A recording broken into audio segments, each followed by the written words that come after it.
Shalom, shalom, shalom. First and foremost, I would love to give all praises, honor, and glory unto Yahweh, Bahashem, Yahweh Shai, Bahashem, Rakakwadash. Yahweh being the name of who people ignorantly call God, and Yahweh Shai being the name of who people ignorantly call Jesus. And I would also love to give double honor to the elders and apostles of GMS who rule well in sound doctrine, holding fast to what they had, man. So with that being said, man, I would love to get into this lesson, man, and I pray that it's edifying.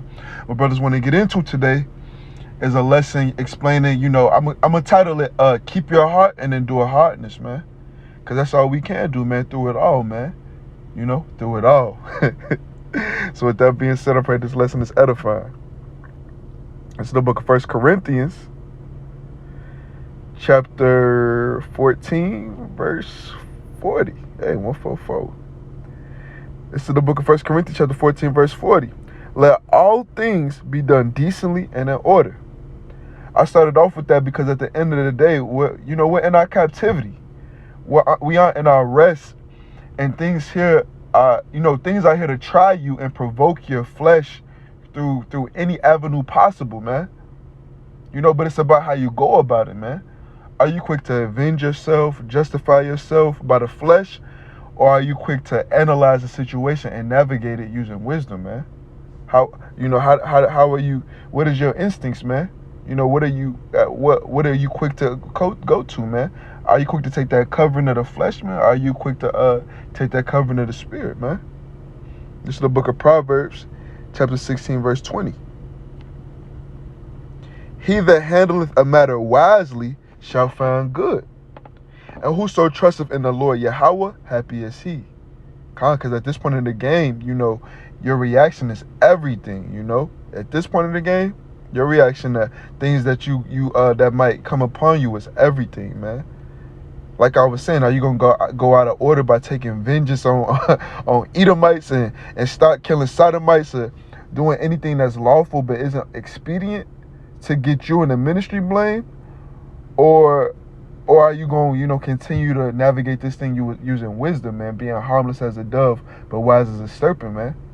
Because honestly, the time isn't the time for the first set of examples I gave, man. Being carnal to this world, to being contrary to this world by any means outside of these scriptures, man. Because like I said, now isn't the time for that. This is the book of Ecclesiastes, chapter 3, verse 1. To everything there is a season, and to every person under Salakia, and to every purpose under the heaven, showing you that it's a time and a place for everything, man. I'm gonna go to verse 4. A time to weep and a time to laugh, a time to mourn and a time to dance, right? I'm gonna go to verse 8. A time to love and a time to hate, a time of war and a time of peace. Right now, it is spiritual warfare, but right now isn't the time for physical war right now, man. Right now, we're more in a time of mourning and a time of peace, man, and a time of prophecy, man. And we should be in the spirit of making our calling and election sure, man.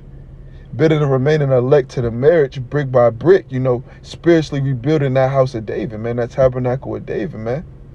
Yahweh Bashem Yahweh Shai, he get in the book of Timothy, he gave us clear-cut instructions on what we should be doing, until he returned. This is the book of 1 Timothy. Past it. This is the book of 1 Timothy, chapter 4, verse 13. Till I come, right? Till I come, give attendance to reading, to exhortation, to doctrine. Neglect not the gift that is in thee, which was given thee by prophecy, with the laying on of the hands of the presbytery. Meditate upon these things, give thyself wholly to them, that thy profiting may appear to all, man. Letting that light so shine before men that they worship your power that is in heaven, man.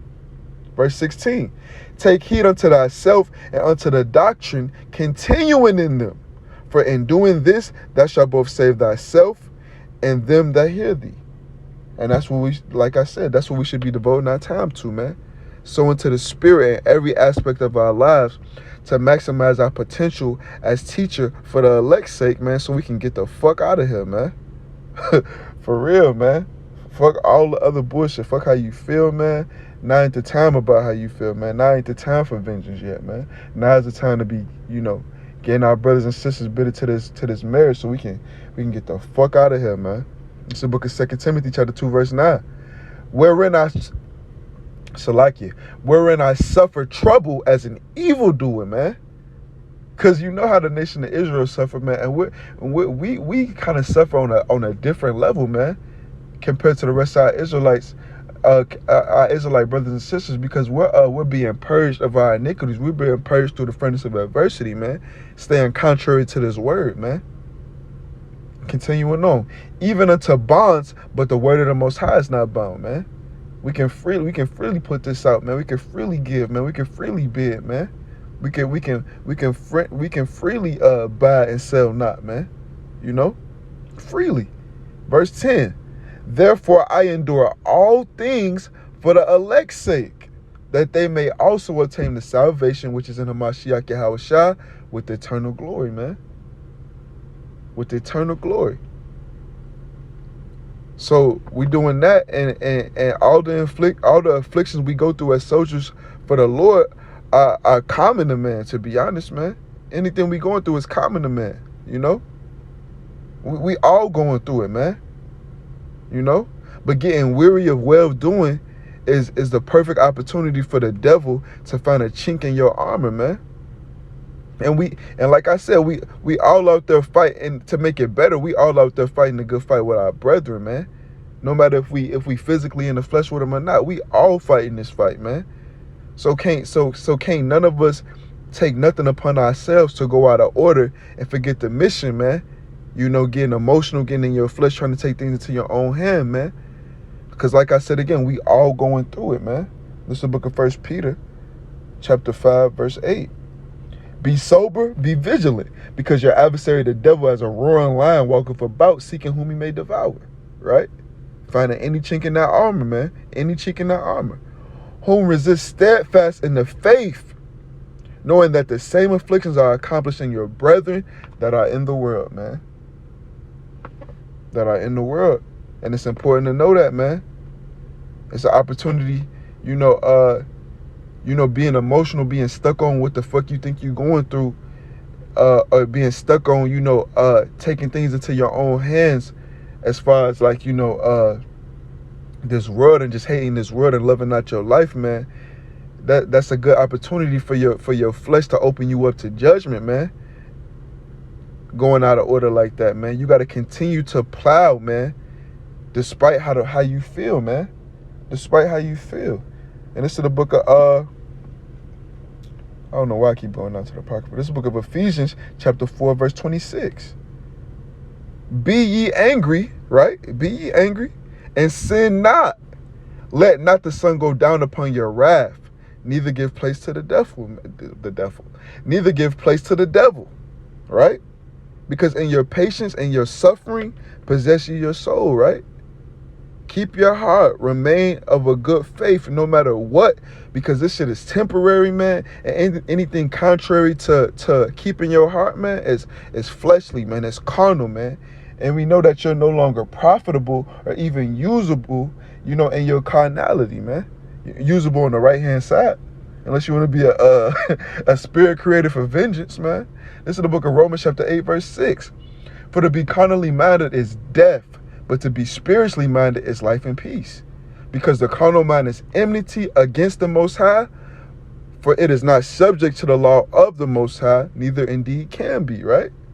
So you can't be used on that right-hand side, man.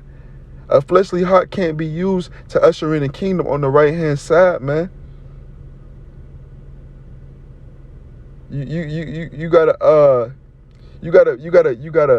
remove your how you feel, man, and think of these great examples set before you, man. These things was written aforetime for our learning, man. Look at Yahushua, man. He had angels at his disposal, yet he knew that the job had to be done, man. So he endured. This is the book of Matthew, chapter 26, verse 53. Thinkest thou that I cannot now pray to my Father, and he shall presently give me more than 12 legions of angels? But how then shall the scriptures be fulfilled, that thus it must be? Come, man. He knew it had to be done. He ain't get carnal. He ain't go out of order. He endured hardness and left us an amazing example. And not only did he say he had to do it, he said that he said that he had to finish. He said that he had to finish in let's get that, St. John chapter 4, verse 34. He said he had to finish. Yahweh saith unto him, my meat is to do the will of him that sent me and to finish his work, man. So if the king of the whole universe had to go through it and overcame it so you could do it and have grace at the same time, how much more you, man? How much more you? This is the book of St. John chapter 13, verse 16. Verily, verily, I say unto you, the servant is not greater than his Lord, neither he that is sent greater than he that sent him, man. So again, how much more us, man? Are we to make haste in this little affliction, man, which is but for a moment? Are we to cover with a covering not of the Lord Yahweh Ba'ashem Yahweh Shai, man? Are we to take matters into our own hands and to establish our own kingdom, man? No, man. We're to endure hardness as a good soldier, man, and to come forth as gold out of the furnace of adversity, and know that the Lord Yahweh is doing everything. He's sending everything he's sending us, man, for our good, man, and believe that, man. And know that he's going to surely avenge us, man. He's going to surely avenge his elect and protect us if we remain spiritual, man. We got to know that, man. We got to know that, man. This is the book of Romans chapter 8, verse 28. And we know that all things work together for good to them that love the Most High, to them who are called according to his purpose, man. You got to know that, man. This is our rite of passage, man. The bullshit, the heartache, the tears, the stress, the brokenness, man. It's a rite of passage to be brought through by faith, man, in order to receive our inheritance, man. And it's only right, man. It's only right. This is the book of 2nd Esdras chapter 7, verse 7. The interest thereof is narrow. I don't know why I did 7. I don't know why I said 2nd Esdras 7, verse 7. So like it. This is the book of 2nd Esdras chapter 7, verse 9. Because that was that straight gate, which I ain't though. This is the book of 2nd Esdras chapter 7, verse 9. If this city now were given unto a man for an inheritance, if he never shall pass the danger set before it, how shall he receive his inheritance, man? Again, man, this is how we're confirmed, man. This is how we're built up and purged of our iniquities, man. You know, this bullshit that we go through, this is that danger set before, man. This is that tribulation before the kingdom, man. That's what this is, man. This is the book of Acts, chapter 14, verse 22, man. Confirming the souls of the disciples. How are we confirmed, man? By making our calling and election sure, man. By enduring it to the end, man. That's how we're confirmed, man. And exhorting them to continue in the faith, man. That we must, man. It's required, man. We must, through much tribulation, enter into the kingdom of the Most High, man. Simple as that, man. So knowing that, what are you going to do, man? Are you going to follow after that same example of unbelief and receive damnation, man? By going about things your own way? And are you going or are you going to wait on the Lord Yahweh, who's going to avenge you way better than you could have ever avenged yourself, man? Because to be honest, it's really the Lord making society so shitty that you hated him, man, via Esau Edom, man. He's using Esau Edom to make this world, to drag this, to make all this happen, man. Because it had to happen, man. He ordained this and gave this world into the hands of the wicked, man. So is you going to go outside of that, man? Before it's time, man? This is the book of Romans, chapter 13, verse 1. Let every soul be subject unto the higher powers, man, including you, man, that's listening to this. Let every soul be subject to the higher powers, man. For there is no power but of the Most High. The powers that be, Esau, Edom, the world is given into the hands of the wicked, are ordained of the Most High, man. So you're supposed to follow the laws of the land till you can't, man. And you're supposed to be breaking down this stronghold through the spirit and power of Yahweh Bashim Yahushua by bidding the remaining elect to the marriage, man. That's how you fight, man. That's how you combat this spiritual demon Satan, this spiritual Egypt and spiritual Babylon. This is how we commit our spiritual warfare, man, for the time being, man. Verse 2. Whosoever therefore resisteth the power, resisteth the ordinance of the Most High, man. Lest happily you be found to fight against the Most High, man. You resisting the ordinance of the Most High, and they that resist shall receive to themselves damnation, man. Again, man, he gave this word unto Esau, man, and anyone going out of order and trying to buck up against that by any means other than these scriptures, man, he's gonna put you down, man. And it says that. For it is written, man. For it is written. This is the book of Revelation, chapter 13, verse 15. And he had power to give life unto the image of the beast. And who ordained all this? Yahweh Bashim Yahushua. That the image of the beast should both speak, and cause that as many would not worship the image of the beast should be killed, man. So I'm not saying bow your knee to the image of Baal, man. But I'm saying don't buck up against the system until it's time, man. Until Yahweh Bashim Yahushua told you that it's time, man. Now isn't the time, man. Now is the time to be bidding the elect to the marriage, man. So we can come down this New Jerusalem and set this earth in righteousness under Hamashiach Yahushua, man. Because that's who the glory belongs to, Yahweh Bashim Yahushua, man. Not you, man. And whatever you can muster up to have a little militia and go crazy, go renegade against, against Babylon, man. It's not what's set in order to be happening, man. So you're going against the ordinance of Yahweh Bashim Yahushua, man. So knowing that, how do you navigate, man? How do you make your calling and election sure and see the downfall of your enemy without being caught up in it, man? How do you do that? This is the book of Zephaniah, chapter 3, verse 8. Therefore wait ye upon me, saith the Lord Yahweh, until the day that I rise up to the prey, man. That's how you navigate, man. That's how you navigate. And you don't wait by just sitting idle, man. You wait by making your call and election sure and giving heed to exhortation and doctrine and rebuke and reproof and all that, man.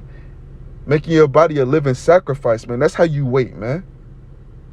Until the day that I rise up to the prey. For my determination, his purpose is to gather the nations, that I may assemble the kingdoms, to pour upon them mine indignation, even all my fierce anger, for all the earth shall be devoured with the fire of my jealousy, man. So going outside of that, going outside the purpose of Yahweh Bashim Yahushua, man, obviously is going to lead to a bad ending result for you, bro. Wait, man. Remain spiritual, man. Remain in that shadow of protection, man. In the wings of healing, man. Being renewed inwardly day by day, but having that outward man perish, man. That's what we supposed to be doing for the time being, man. In due season, we gonna reap if we faint not, man. So don't be weary of well doing, man. And with that being said, man, I would love to give all praises, honor, and glory unto Yahweh Ba'ashem Yahushua Ba'ashem Rakakwadash, and say shalom to the hopeful elect of Israel, because we close, man. We close. Shalom.